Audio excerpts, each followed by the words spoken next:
Okay, so where we left off, which I think the video's already up, so people know this at this point, if they're watching the shows, but we have all three of the final bosses unlocked.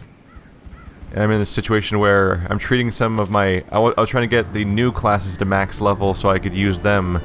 And we're one step away because Guinea Pig was like a pixel away from leveling up, so I'm just going to do a quick run to get that character leveled up. And that'll be exciting. And so feel free to talk to me in chat, because I've been playing this game for a long time on the channel now, and it's kind of repetitive, and I can only talk about the attacks I'm using so much.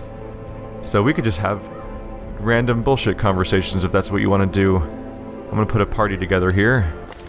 That's not... I meant to left click. There we go.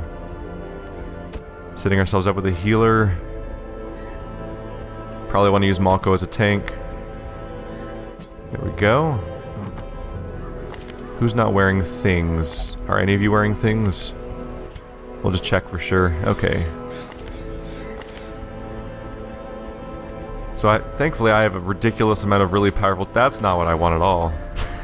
Powerful trinkets, so we can make our characters comically strong healers and comically strong everything else, really.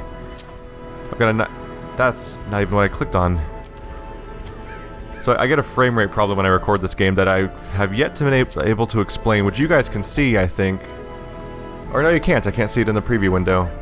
Anyway, I have a frame rate problem with this game that I can't explain. It doesn't happen with any other PC game I play right now. And it doesn't happen when I'm playing the game. It just happens when I record. It records at like 15 frames per second. So the frame rate actually interferes with my ability to use a mouse correctly. So sometimes I'll, like, when I click and drag, it'll start the click and drag on the wrong item. I'm going with my usual approach of giving my DPS melee character and my DPS wrench character a combination of Legendary Bracer and Focus Ring for... Because Legendary Bracer gives you great damage and crit at a cost of accuracy, but Focus Ring also gives you more accuracy than you lose while giving you more crit. Helps for main G in particular because Lepers have shitty accuracy, and that's a problem. Oh yeah, the frame rate's... The upside is that the frame rate being bad is not super noticeable because this game barely moves. I feel it the most just because I'm trying to use the mouse, and it actually interferes with the mouse. Let's just do a short run if there's available. Hey, we have a short run available. Awesome. We'll just hop in there real quick. No, Krakna, I have not played Vagante or Vagante. I think it's Vagante. Why am I getting that many things? It's a short run. I've meant to.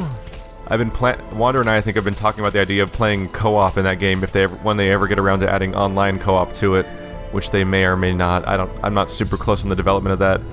It's on my very long list of games that I want to play at some point. Yeah, Vagante's on the long list of games that I would love to play one day. But as someone who, for some reason, insists on actually finishing games, it's been a problem. Oh, I never have. Oh, that guy has a ton of terrible traits. Let's try to fix one of his. See if we're lucky. Lasting. Oh right, these give you positive effects. They don't remove a bad one. Oh well, it's good. All good. But yeah, I have a disgustingly huge list of games that I want to play on the channel that are constantly held back by the fact that I'm doing like 70 episodes of Darkest Dungeon and like 200 episodes of Witcher and 120 episodes of Dragon Age Inquisition and everything. I play such long games and don't abandon them that that long list is going to be things that, like, I can't wait to play this while it's relevant. Oh, well, here I am 2 years later. No one cares anymore. I'm sorry. Wow, people actually turned up for the stream today. It says there's 9 people. It's the middle of the day on a Monday. What are you guys doing? Are you all German? You're all German. That's what's going on here. None of you are even from the United States. It's the only explanation. I have a weirdly large German audience because I said German words twice. That's the best I can tell.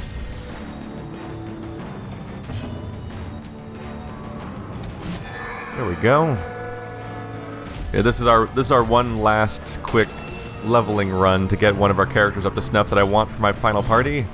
Then we'll be taking on the final bosses of the game, and hopefully taking them all out in one try. Hopefully. Things have gone poorly before. Give them no quarter. Alright, I need to... At this frame rate, I guess I need to just, like, pause over an enemy and just hold it for a second and then click. Because twice in a row I tried to click on the swine spawn, the guy in the back, and it shot the guy in the middle. And I was like, my mouse was on the... That was weird. Oh well. So for those of you that are watching this for the first time in the stream, this is actually... It's sort of like a side-scrolling dungeon crawler, like... What is it? Party-based, like turn-based combat, where you actually configure the party from scratch. And the main thing here is that people gain and lose positive and negative traits as a result of exploration and combat, and you actually keep those traits kind of permanently, or you have to sit there and treat them, the negative ones, you have to kind of treat manually away for a relatively high cost. A lot of roguelike elements. If you fail in this game, you don't start the whole game over, thank God, because it's a very long game.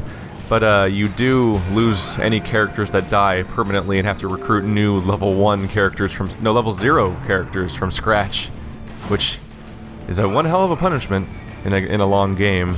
It's like having to recruit new characters from scratch and level them all the way up again. The sharpened blade. These nightmarish creatures can be felled. They can be beaten. That's a torch? There we go. Everyone in chat is currently claiming that they're not German. I'm not sure if I believe them. Finding the stuff is only the first test. You be the judge. Carried home. Someone says they're literally waiting for paint to dry. Literally? Are you sure it's literal? Not figurative? It's not an expression of how boring my shows are?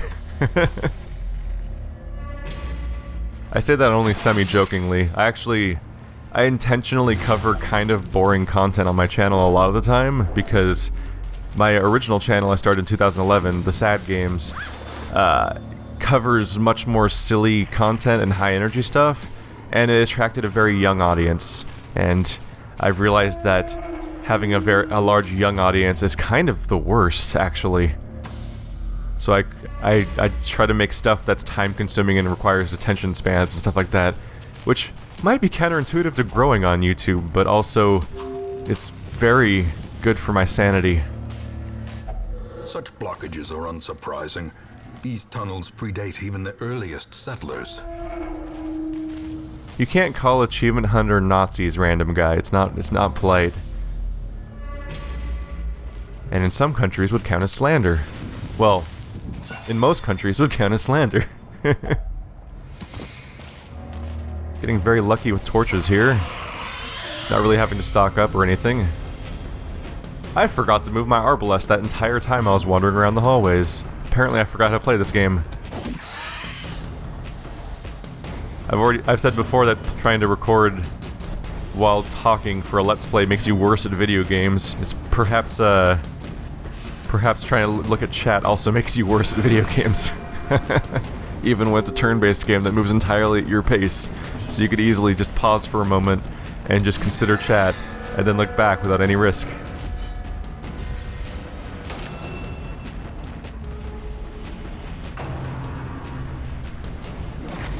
You can call Americans German. I'm an American German. Uh-oh. No negative traits? Oh, he crit me. That's always a bad sign. About to break. Nope, no new trait. Wow, double stress gain though. Monko's having a bad time. I hate fighting these creepy swine spawn creatures because when they vomit on you, they can give you negative traits, and they don't really go away.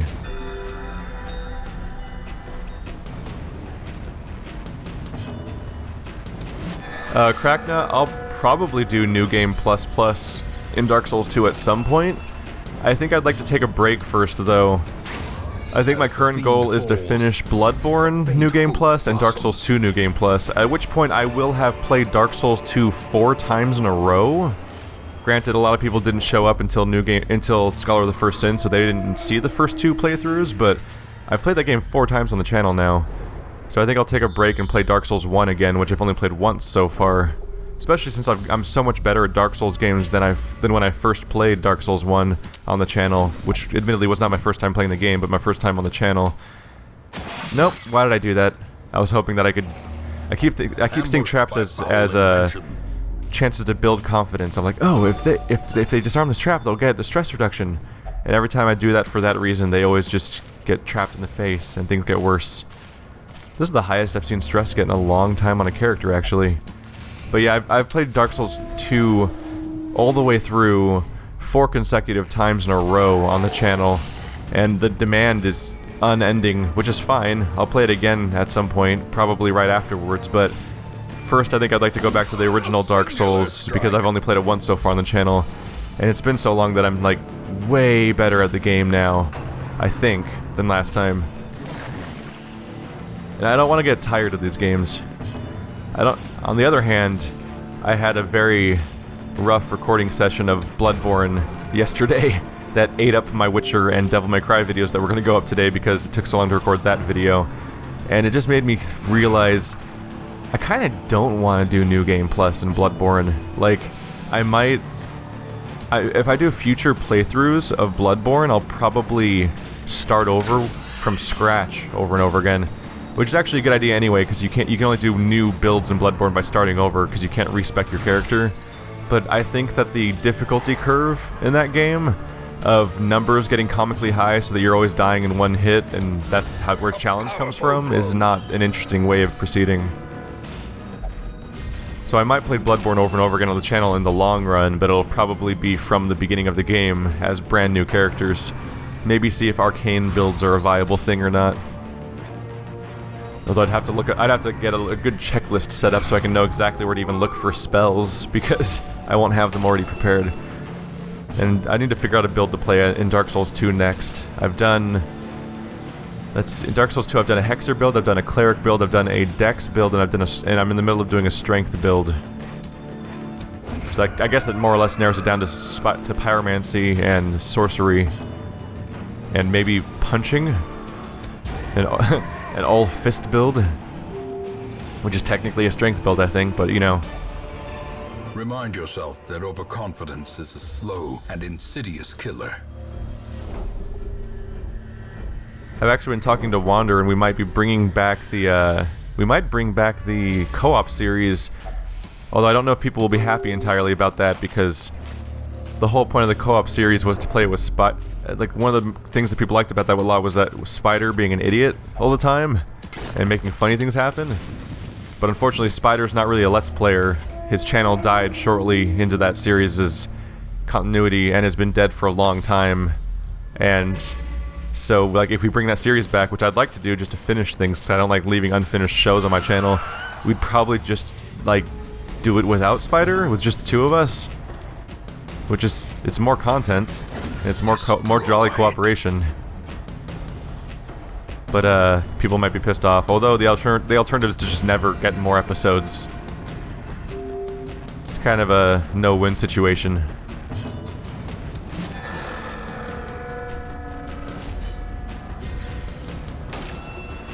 But yeah, I enjoy Bloodborne. I just don't think I don't like one of the first things I saw on the Bloodborne subreddit was someone immediately discussing the fact that they saw New Game Plus in Bloodborne as the most miserable experience they've had in a video game. Coming from not lifelong, but like long-term Souls fans. It's just, the game's already brutal with its fast-ass enemies and the crazy ranges and super difficult fights. Oh, Malko's actually stressing out. Oh, Stalwart. Alright, well that nullifies any threat we had there. Many fall in the face. This guy's very what kind of negatives is this? Let's look at this guy real quick. He's only flatulent and winded. Wow. He got a weirdly fast buildup of stress for someone who has no negative effects that would cause him to have more stress. Going for the stun. Try to get this guy to stop hitting us for a little while, that dick. Once we get to that next room and do that fight, we should be done with the run. We might have actually finished before. I wasn't paying super close attention. It is just, I thought it was a, in my head I replaced it with a do every room battle run, but it might actually be it's actually an explore every room run. Am I already done? Nope. I have to walk into the last combat room before we trigger it. Heirlooms, cool, those are useless. I'll carry them around, though, until I have reason to throw them away. More torches. I used all of them for no reason. The path is clear. We require only the strength to follow it. Hey, Big Piggy. How you doing? Let's see if I can snipe. Could kill the spawn in one hit if I crit. Yep, there we go. No negative traits coming at us, just some stress and stabby bits. Who would want to be a swine tar? Of all the weird variations of, like, centaur-type creatures, do you want to be that, really? Is that your end goal? Just gonna go for the single target with main G. I haven't heard from main G in a while. These characters, for those who don't know, are all named after audience members. Main G was someone who was very vocal and helpful and enthusiastic during my Talos Principle series, but then he might have disappeared after that because I mostly do a lot of RPG content, and that was a rare puzzle game which I come back to every now and then, but is a minority on my channel, and so people who subscribe for that stuff might be underserved. Not my intention. I meant to play a bunch of puzzle games back to back, like always have one running. It's just the schedule is always there to ruin my day.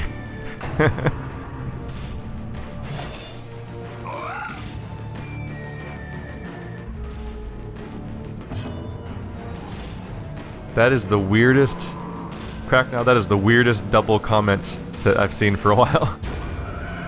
Is there a limited inventory capacity in this game? Technically, we're all half centaur.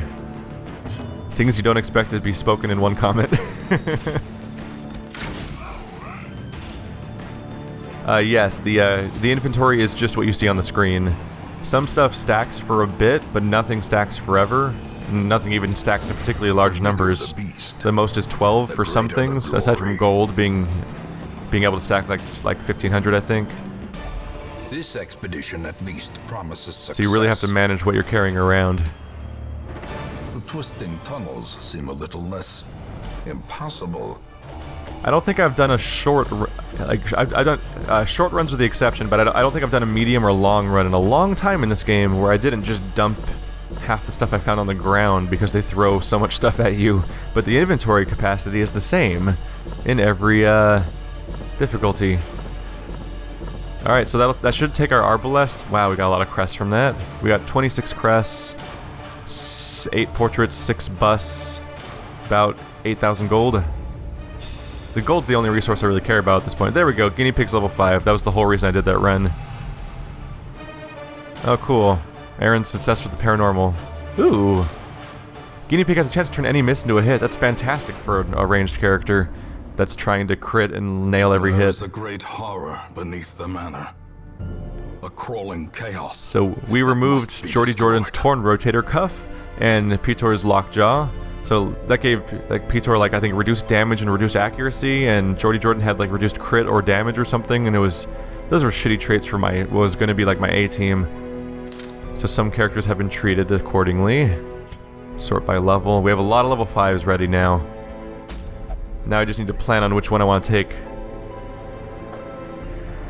My go-to is basically whatever I think is the most dangerous boss I'll save for last, hoping that if anyone dies, at least then I'll be done with the bosses, so I can then just recruit new people for the next playthrough. I'm a little torn. I'm pretty sure that the Prophet is unquestionably the easiest of the bosses, but the let's see, yeah, Pounder and Formless Flesh.